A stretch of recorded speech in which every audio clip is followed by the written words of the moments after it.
प्रभु श्रीराम को 14 वर्ष का वनवास हुआ।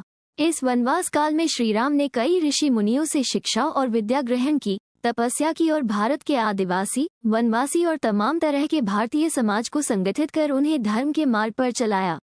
संपूर्ण भारत को उन्होंने एक ही विचारधारा के सूत्र में बांधा, लेकिन इस दौरान उनके साथ कुछ ऐसा भी घटा जिसने उनके जीवन को बदल कर रख दिया। रामायण में उल्लेखित और अनेक अनुसंधानकर्ताओं के अनुसार जब भगवान राम को वनवास हुआ तब उन्होंने अपनी यात्रा अयोध्या से प्रारंभ करते हुए रामेश्वरम और उसके बाद श्रीलंका में समाप्त की। इस दौरान उनके साथ जहां भी जो घटा उनमें से 200 से अधिक घटना स्थलों की पहचान की गई है। जाने माने इतिहासकार और पुरातत्वशास्त्री अनुसंधानकर्ता डॉक्टर राम अवतार ने श्रीराम और सीता के जीवन की घटनाओं से जुड़े ऐसे 200 से भी अधिक स्थानों का पता लगाया है, जहां आज भी तत्संबंधी स्मारक स्थल विद्यमान है, जहां श्रीराम और सीता रुके या रहे थे। वहां के स्मारकों, भित्तिचित्रों, गुफाओं आदि स्थानों के समय काल की जांच पड़ताल वैज्ञानिक तरीकों से की। आओ जानते हैं कुछ प्रमुख स्थानों के। तमसा नदी, अयोध्या से 20 किलोमीटर दूर है तमसा नदी। यहाँ पर उन्होंने नाव से नदी पार की। 2. श्रृंगवीरपुर तीर्थ, प्रयागराज से 20-22 किलोमीटर दूर वे श्रृंगवीरपुर पहुँचे, जो निषाद राजगुह का राज्य था। यहीं पर गंगा के तट पर उन्होंने केवट से गंगा पार करने को कहा था। श्रृंगवीरपुर को वर्तमान में सिंगरौर कहा जाता है। 3. कुरई गांव, सिंगरौर में गंगा पार कर श्रीराम कुरई में रुके थे। 4. प्रयाग, कुरई से आगे चलकर श्रीराम अपने भाई लक्ष्मण और पत्नी सहित प्रयाग पहुंचे थे। प्रयाग को वर्तमान में इलाहाबाद कहा जाता है। 5. चित्रकूट, प्रभु श्रीराम ने प्रयाग संगम के समीप यमुना नदी को पार किया और फिर पहुंच गए चित्रकूट। चित्रकूट वो स्थान है जहां राम को मनाने के लिए भरत अपनी सेना के साथ पहुंचते हैं। तब जब दशरथ का देहांत हो जाता है, भारत यहां से राम की चरण पादुका ले जाकर उनकी चरण पादुका रखकर राज्य करते हैं। 6. सतना, चित्रकूट के पास ही सतना, मध्य प्रदेश स्थित अत्रि ऋषि का आश्रम था। हालांकि अनुसूया पति महर्षि अत्रि चित्रकूट के तपोवन में रहा करते थे, लेकिन सतना में रामवन नामक स्थान पर भी श्रीराम रुके थे, जहां ऋषि अत्रि का एक और आश्रम था। दंडकारण्य, चित्रकूट से निकलकर श्रीराम घने वन में पहुंच गए। असल में यही था उनका वनवास।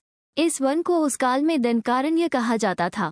मध्य प्रदेश, छत्तीसगढ़ और महाराष्ट्र के कुछ क्षेत्रों को मिलाकर दंडकारण्य था।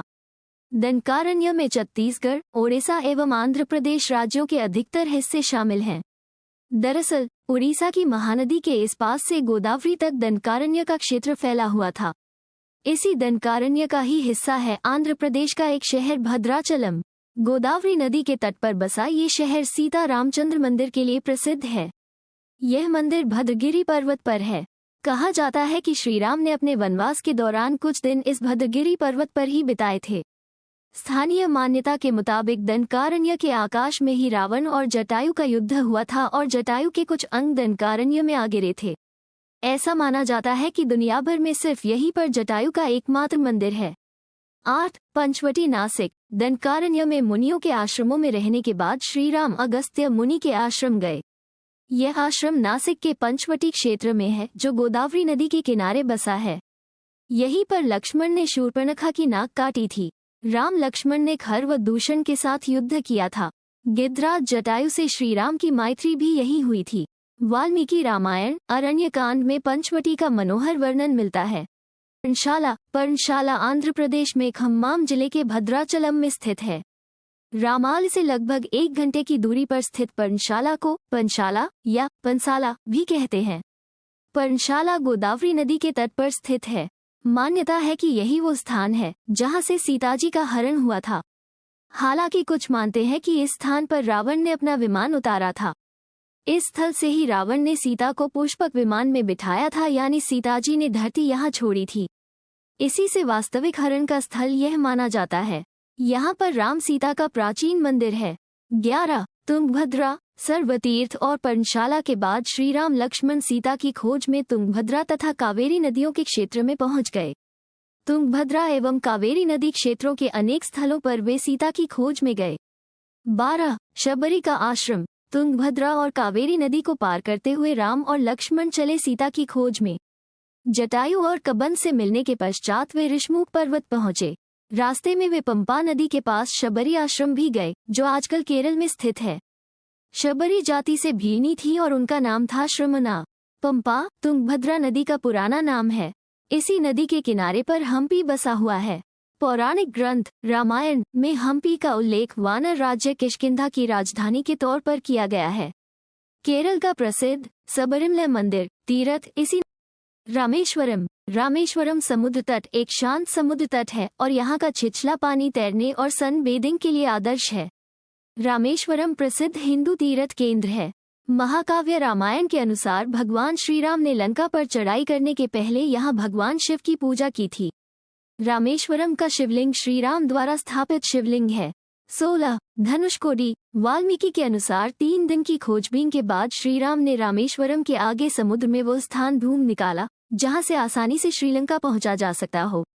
उन्होंने नल और नील की मदद से उक्त स्थान से लंका तक का पुनर्निर्माण करने का फैसला लिया। धनुषकोडी भारत के तमिलनाडु राज्य के पूर्वी तट पर रामेश्वरम द्वीप के दक्षिणी किनारे पर स्थित एक गांव है। धनुषकोडी पंबन के दक्षिण पूर्व में स्थित है। धनुषकोडी श्रीलंका में तलैमन्नार से करीब 18 मील पश्चिम में है। इसका नाम धनुषकोडी इसलिए है कि यहाँ से श्रीलंका तक वानर सेना के माध्यम से नल और नील ने जो पुल राम सेतु बनाया था उसका आकार मार्ग धनुष के समान ही है। इन पूरे इलाकों को मन्नार समुद्री क्षेत्र के अंतर्गत माना जाता है। धनुषकोडी ही भारत और श्रीलंका के बीच एकमात्र स्थलीय सीमा है जहां समुद्र नदी की गहराई जितना है जिसमें कहीं कहीं भूमि नजर आती है। श्री वाल्मीकि ने रामायण की संरचना श्री राम के राज्याभिषेक के बाद वर्ष 5075 ईपू के आसपास की होगी। 1/4/1-2 श्रुति स्मृति की प्रथा के माध्यम से पीढ़ी दर पीढ़ी परिचालित रहने के बाद वर्ष 1000 ईपू के आसपास इसको लिखित रूप दिया गया होगा। इस निष्कर्ष के बहुत से प्रमाण मिलते हैं।